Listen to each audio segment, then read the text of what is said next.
Good day, my name is Jay Refugio, and today I'm going to recite my own composition of a poem, and it is entitled as Rain. Rain. The night is cold and lonely. The sky heard my crying heart. It brings rain to comfort me when no one else was there for me. The cold winds hug me tightly, for my smile is leaving me slowly.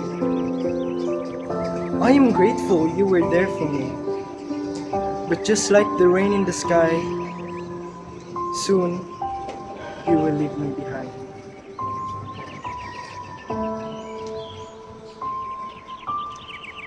Thank you so much.